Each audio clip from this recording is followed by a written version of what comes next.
Hi welcome back to my YouTube channel. ಇವತ್ತು ರವೆ ದೋಸೆ ಮಾಡ್ತಾಯಿದ್ದೀನಿ.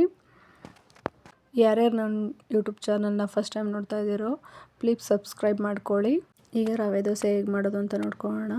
ರವೆ ದೋಸೆ ಮಾಡೋದಕ್ಕೆ ಒಂದು ಬೌಲ್ ರವೆ ತೊಗೊಂಡಿದ್ದೀನಿ. ಅದೇ ಬೌಲಲ್ಲಿ ಮೊಸರು ತೊಗೊಂಡಿದ್ದೀನಿ. ಮತ್ತು ರುಚಿಗೆ ಎಷ್ಟು ಬೇಕೋ ಅಷ್ಟು ಉಪ್ಪು ಹಾಕ್ಕೊಂಡಿದ್ದೀನಿ. ಮತ್ತು ಸ್ವಲ್ಪ ನೀರು ಹಾಕ್ಕೊಂಡು ನೀಟಾಗಿ ಕಲಿಸ್ಕೊಂಡಿದ್ದೀನಿ. ಸ್ವಲ್ಪ ಗಟ್ಟಿಗೆ ಕಲಿಸ್ಕೊಬೇಕು. ನೋಡಿ ಅದರಲ್ಲಿದ್ದರೆ ಸಾಕು. ಇದನ್ನು ಒಂದು 15 ಮಿನಿಟ್ಸ್ ನಾನು ನೆನೆಯೋದಕ್ಕೆ ಎತ್ತಿಟ್ಟಿದ್ದೀನಿ. ರವೆ ಸ್ವಲ್ಪ ನೀಟಾಗಿ ನೆನ್ಕೊಬೇಕು. ಆಮೇಲೆ ಒಂದು 15 ಮಿನಿಟ್ಸ್ ಆದಮೇಲೆ ನಾನು ಇದಕ್ಕೆ ತರಕಾರಿ ಎಲ್ಲ ಹಾಕ್ಕೊಂಡಿದ್ದೀನಿ.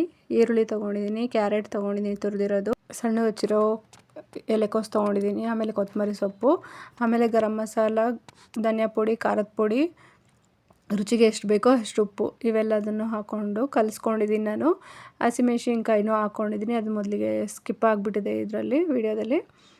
ಅದನ್ನು ಆ್ಯಡ್ ಮಾಡ್ಕೊಂಡಿದ್ದೀನಿ. ಸಣ್ಣಗೆ ಹಚ್ಕೊಂಡಿದ್ದೀನಿ. ಎಲ್ಲದನ್ನು ಸಣ್ಣಗೆ ಹಚ್ಕೊಂಡ್ರೆ ಚೆನ್ನಾಗಿರುತ್ತೆ. ಇದನ್ನು ಬೆಳಗ್ಗೆ ಟಿಫನಿಗಾದರೂ ಆಯಿತು ಅಥವಾ ಈವ್ನಿಂಗ್ ಸ್ನ್ಯಾಕ್ಸಿಗೆ ಮಕ್ಕಳಿಗೆಲ್ಲ ಸ್ಕೂಲಿಂದ ಬಂದ ತಕ್ಷಣ ಸ್ನ್ಯಾಕ್ಸ್ ಆದರೂ ಮಾಡ್ಬೋದು.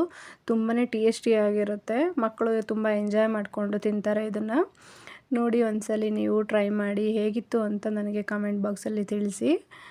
ನೋಡಿ ಈ ಟೈಮಲ್ಲಿ ನಾನು ಸ್ವಲ್ಪ ನೀರು ಗಟ್ಟಿ ಇದೆ, ಅದರಿಂದ ಸ್ವಲ್ಪ ನೀರು ಆ್ಯಡ್ ಮಾಡ್ಕೊತಾ ಇದ್ದೀನಿ. ನಾನು ತುಂಬಾ ಗಟ್ಟಿ ಆಗೋಗಿದೆ, ಅದರಿಂದ ಸ್ವಲ್ಪನೇ ನೀರು ಹಾಕ್ಕೊಂಡು ಅದು ಹದವಾಗಿ ದೋಸೆ ಅದಕ್ಕೆ ಬಂದರೆ ಸಾಕು. ನಮಗೆ ಹಾಕೊಳ್ಳೋದು ಬೇಡ. ಸ್ವಲ್ಪನೇ ನೀರು ಹಾಕ್ಕೊಂಡು ಹದ ನೋಡಿಕೊಂಡ್ರೆ ಗೊತ್ತಾಗುತ್ತೆ ನಿಮಗೆ. ನೆನೆದು ನೋಡಿ ಇಷ್ಟು ಹದ ಇದ್ದರೆ ಸಾಕು, ನಮಗೆ ದೋಸೆ ಬಿಡೋದಕ್ಕೆ ಸರಿ ಹೋಗುತ್ತೆ.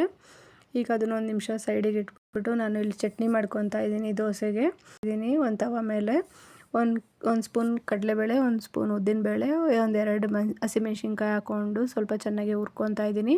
ಆಮೇಲೆ ಮಿಕ್ಸಿ ಜಾರಿಗೆ ಹುರ್ಗಡ್ಲೆ, ಕೊತ್ತಂಬರಿ ಸೊಪ್ಪು,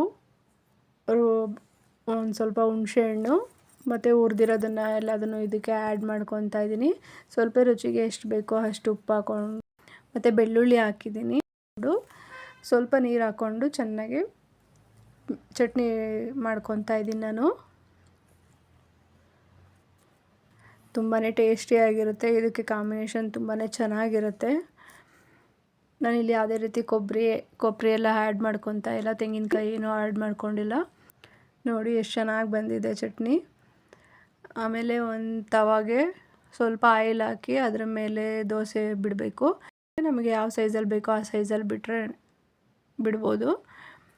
ಅದ್ರ ಮೇಲೆ ಸ್ವಲ್ಪ ಎಣ್ಣೆ ಹಾಕಿ ಸ್ವಲ್ಪ ಲಿಡ್ ಕ್ಲೋಸ್ ಮಾಡಿದ್ರೆ, ಲಿಡ್ ಕ್ಲೋಸ್ ಮಾಡಿ ಎರಡೂ ಕಡೆ ಬೇಯಿಸಬೇಕು. ಎರಡೂ ಕಡೆ ಬೇಯಿಸಿದ್ರೆ ರವೆ ದೋಸೆ ರೆಡಿ ಆಗುತ್ತೆ. ನೋಡಿ ನಿಮಗೆ ಇಷ್ಟ ಆದರೆ ಒಂದ್ಸರಿ ನೀವು ಮನೇಲಿ ಟ್ರೈ ಮಾಡಿ. ಹೇಗಿತ್ತು ಅಂತ ಕಮೆಂಟ್ ಬಾಕ್ಸಲ್ಲಿ ತಿಳಿಸಿ. Thank you.